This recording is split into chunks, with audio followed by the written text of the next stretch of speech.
The CTO was still laughing when he closed my bug report, with a goddamn laughing emoji. That's how I knew this company wasn't just doomed, it deserved to be.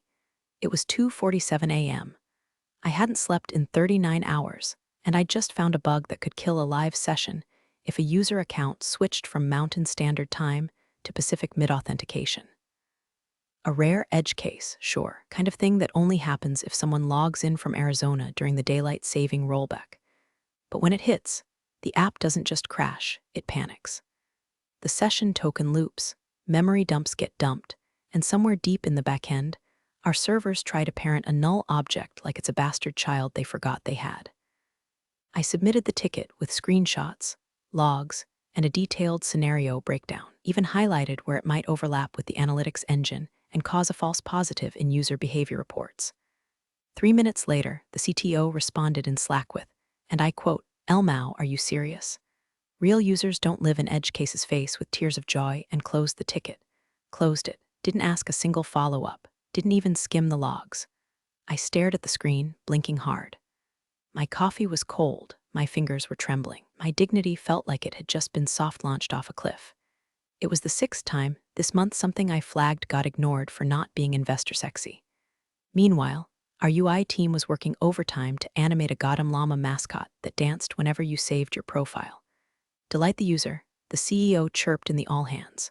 Sure, nothing delights like losing your portfolio during a session rollback. Listen, if this story hits home, or even just hits funny bone, do me a solid, tap subscribe. I'm trying to hit my first ever 10K subscribers without selling bath bombs or crypto scams, and your click means I might not have to bribe my cat into watching these too. All right, back to the digital carnage. See, I wasn't new. I wasn't loud. I didn't speak in synergy or fake enthusiasm about pivoting to vertical B2B integrations. I was thorough, kept our product from faceplanting into production hell more times than they'd ever know.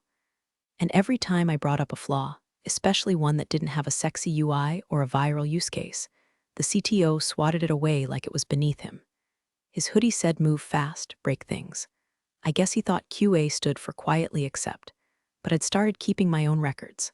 Quietly, backed up offsite, timestamped, screenshotted, archived, including the Slack thread with the laughing emoji, the bug ticket with the warning, and every ignored message that followed. They thought I was being too careful. That was the phrase, actually. You're too careful.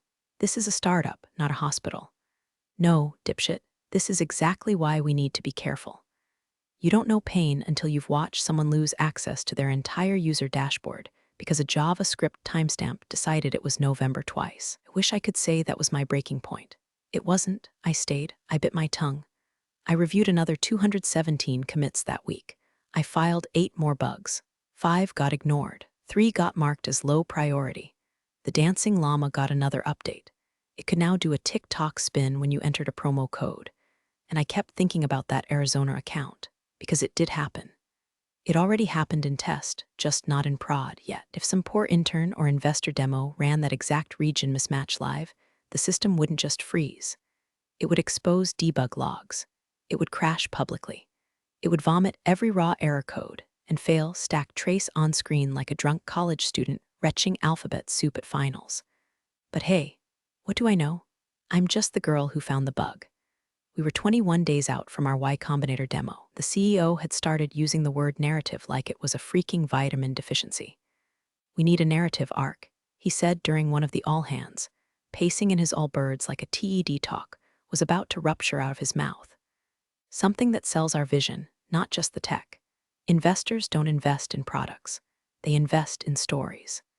Meanwhile, our product story read like a horror anthology told in memory leaks and unhandled exceptions. The office was buzzing like someone had put cocaine in the LaCroix fridge. We had interns running around assembling brand decks and exporting everything to Figma because slides are the new backend. I sat quietly through 3 pitch prep Zooms where the only time my name was mentioned was to double-check if QA had signed off on the llama spinner. Spoiler, it spun too fast and crashed on Firefox. Also spoiler, no one cared. The CTO, dear resident guru in aviator glasses and crypto brospeak, had turned his attention to smoothing out the transition between onboarding slides. It needs to glide, like silk over marble, he said, dragging a Bezier curve on a timeline like he was composing a sonata. I reminded him twice that we hadn't rerun the integration tests for time zone conflicts since we merged the new dashboard. He blinked at me, deadpan. You worry too much, which is corporate speak for, shut up and don't ruin my ego high. So I shut up, I watched, I documented, and I started building a private timeline in Notion, tagging each critical decision they made with an invisible countdown to when it'd all implode. And then came the bombshell. In a sync call, the CEO cheerfully dropped it like it was an icebreaker. By the way, we've decided to do the demo live. Full system access, real-time inputs. Want the VCs to feel the magic. I could hear myself swallow. He kept going, glowing like a ring light was inside his skull. No safety net, no video walkthrough, just pure, unfiltered product interaction. Raw and honest, that's what wins hearts. Raw and honest, like a car crash in 4K. I typed live access equals prod crash risk in the Slack QA channel. No response. I followed up directly with the CTO, replied with a gif of a guy shrugging and the text, YOLO, baby, it was official. They were about to walk into the pitch of their lives with a backend held together by duct tape, prayer, and the hope that no one used Arizona as a region setting. My jaw clenched so hard I cracked a molar. But I smiled, I showed up. I even helped the junior PMs rehearse their lines. We're not just building software, they said, parroting the CEO, we're building possibility. Right, possibility? Like the possibility that your core session handler crashes and vomits debug logs to 200 investors live on stream. My resentment bloomed like mold under drywall, silent, spreading, waiting. They wanted a story. Oh, honey. They were about to get one. It started with a Slack ping from a junior dev named Milo, one of those fresh out of bootcamp hires who still capitalized every sentence like he was writing a ransom note. Asked if I could glance at some auth logs from a test account, he spun up to try the new dashboard layout. Seemed harmless, until I opened the log file and saw the timestamps. Mountain Standard Time, Arizona. My stomach dropped faster than our server budget after the last burn rate audit. I dug deeper. The account was created during a backend sync, timestamped at 1:47 a.m. Local Arizona time. Precise moment daylight saving ended and the clocks rolled back an hour. It was the exact window I'd flagged in that ignored ticket. And the logs? Oh, they sang. Session validation failed. Token refresh looped. Authorization header malformed. And then the kicker, an unhandled time zone exception quietly caught by a try-catch block we weren't supposed to need. I didn't breathe.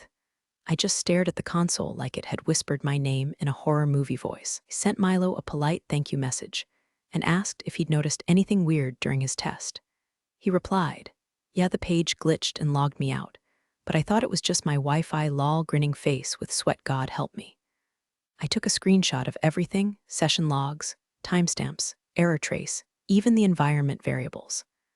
I zipped them, encrypted the file, and backed it up on my personal cloud under a folder called Oh My God Note Again. I opened a private message to the CTO. Hey, quick flag, looks like the DSD bug I mentioned before is still active. We had a test account created in Mountain Standard just now, and the exact loop occurred again. Might be worth reviewing before the demo. The message sat unread for 3 hours. When he finally replied, it was one line, you QA folks always see ghosts. No emoji this time, just arrogant indifference. I wanted to scream. Instead, I responded with understood. Then I saved that exchange too. I opened the internal logging dashboard. Normally, we ran basic scrubs every 12 hours.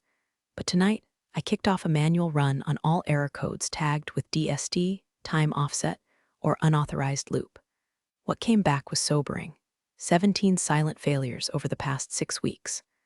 All in time zones affected by daylight saving changes, all swept under the rug because our metrics focused on UI success events, not backend exceptions. I updated my Notion tracker, labeled the new entry, Arizona Incident Pre-Demo Trigger Risk. I added tags, #ignored, #repeatbug, #CTO shrugged. That night, I stayed late. Everyone else had long since shuffled off to yoga, CrossFit, or whatever cult ritual passed for stress relief in the city. I sat under buzzing fluorescent lights, saving logs, indexing failures, documenting what no one else would touch. Because someone had to remember. Someone had to be the grown-up in a sandbox full of founders playing pretend. I knew this bug wasn't done with us. And now it had moved from theory into the bloodstream of our production environment. It was no longer a question of if, only when, and demo day was getting closer. The final straw wasn't dramatic. No blown server, no flame war in Slack. Just a sigh, a click, and a quiet moment where I realized they were never going to listen. It was 5 days after the Arizona test glitch. I'd pulled another 14-hour shift, patching up logging gaps, trying to write just enough alerts to catch the failure before it lit the demo on fire. I dropped one more message to the CTO with a zipped packet of updated logs and a note that said, "I really think we need a fallback redirect if this occurs during the stream." Reacted with a thumbs up emoji. That was it. No response, no action, just the digital equivalent of a pat on the head while they kept marching toward the cliff. I stared at that emoji for a long time. Then I closed Slack, stood up, and walked outside into the cold San Francisco dusk. The fog was rolling in like a silent reminder. Things disappear here all the time. Sometimes it's just mist. Sometimes it's the work you gave 3 years of your life to, swallowed whole by men with Patagonia vests and selective hearing. I didn't rage. I didn't cry. I just decided. I'd already had coffee with a friend at Viral Core the week before. They'd built their backend like adults, unit tests, regression suites, CI/CD pipelines that didn't require prayer beads. The CTO over there used to be QA himself. Said he missed having someone who didn't bullshit. "We could use you," he said. "Real pay. Real say." That night, I opened our company directory, went to my name, and clicked resign. 2 weeks' notice, effective immediately. I expected some kind of fallout, a message. Maybe a "wait, can we talk?" from someone on product. Instead, the CTO dropped a GIF in the #goodbyes channel. It was a door swinging shut. Caption, "Don't let it hit your person mail." The CEO didn't even acknowledge it. I was off the team page by the next morning. I sat there at my home desk, staring at the dashboard I'd helped build from the ground up. I remembered the first version, how janky and fragile it was. I'd stayed up 3 nights straight once, rebuilding our form validation from scratch after a launch week debacle. No one remembered that. No one saw that. And now they never would. It hurt. Not because they fired me, they didn't. I left. But because I gave a damn and they never even noticed. I zipped the entire folder of documentation. Ignored bug reports, Slack threads, log comparisons, redacted screenshots, build version failures, timestamps. Named it ignored warning zip. Neatly indexed. Clean, undeniable, and I backed it up to 3 locations. Not to leak, not to ruin. Just in case the truth ever needed to be remembered. Then I turned off my work Slack, deleted the app, poured a glass of wine, opened the onboarding email from my new job. Subject line, "Welcome, we listen here." For the first time in 3 years, I exhaled, because if they were going to crash and burn without me, I'd already packed my parachute. The morning of the demo, my phone buzzed with a LinkedIn notification. "Redacted startup is going live with their Y-Combinator pitch today. Watch here." The thumbnail showed our CTO grinning like he'd invented Wi-Fi, wearing the same hoodie he'd worn to every Friday stand-up since 2021. The one that said "Build fast, fix later," which felt less like a slogan now and more like a tombstone engraving. I was sitting in my new office, 23 floors up in a building that had coffee machines, which actually worked, and whiteboards that hadn't been defiled by unpaid interns with trust funds and bad startup ideas. My new CTO had just brought me a croissant. Not a metaphor, an actual warm, buttery croissant. But that demo notification, it made it feel like I'd swallowed a bag of nails. I clicked. Of course I clicked. I wasn't over it, not really. I still remembered every bug report they ghosted, every warning that got laughed out of Slack, every moment they chose Flash over function. This was my system too. I built its bones, and they were about to snap under pressure. The CEO's voice echoed through the live stream. It was on some stage in New York, with an LED screen behind him big enough to double as a jumbotron.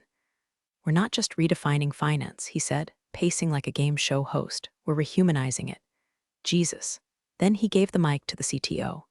"Our platform is fully operational," he said, doing that half smirk he always used when pretending to be humble. "And we'll prove it with a live demo, no smoke, no mirrors, just product." Let's go. Camera cuts to the laptop. There it was. The login screen I'd once tested 100 times in an overnight loop. The llama spinner, the region selector. The intern sitting behind the screen, some poor kid I didn't recognize, typed in the demo credentials. My breath hitched when I saw the drop-down. Region, Mountain Standard, Arizona.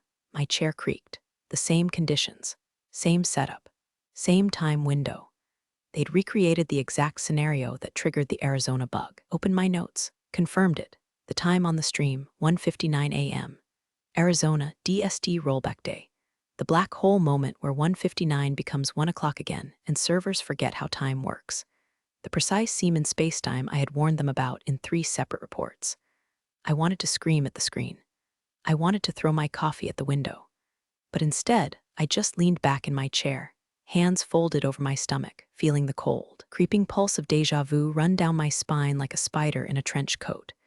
They were seconds from detonation, and they had no idea. My old product, my old code, my old warnings, sitting zipped and timestamped in 3 folders across the cloud like digital prophecies. The intern hit enter, and I watched, not with joy, not with rage, just with that hollow, nauseating awareness you feel when you see a train coming down the track and realize the person behind the wheel still thinks they're flying a jet. The moment was here. The edge case had returned. The intern hit enter. The spinner spun. For 2 seconds, everything held. Then, boom, not literal fire, but the digital kind. The kind that makes grown men in Patagonia vests break into cold sweats. First came the lag. The spinner froze mid-llama, and the login screen flickered like it was possessed. A raw stack trace burst onto the screen, white text against a black background, like the universe had decided to show everyone the matrix all at once. Then came the logs. Not logs hidden in a back-end console. No. These were live, front and center, on the stream, broadcasted in glorious 1080p to over 200 venture capitalists who thought they were about to witness the future of fintech. Instead, got a front row seat to what happens when you ignore edge cases and mock QA like it's a sport. Lines scrolled like a slot machine from hell. Unhandled exception. Time zone conflict exception session token. Null, auth handler failed time zone mismatch at 01, 00, 0001, 0000, loop detected. And then, like a cursed cherry on top of this flaming sundae, the screen flashed open a debug window, with the bug ticket title still hard-coded for internal dev visibility. Bug 447 DSD session rollback loop. Reported by QA, ignored by CTO, I froze. There it was. My original report. My name. The title. The evidence.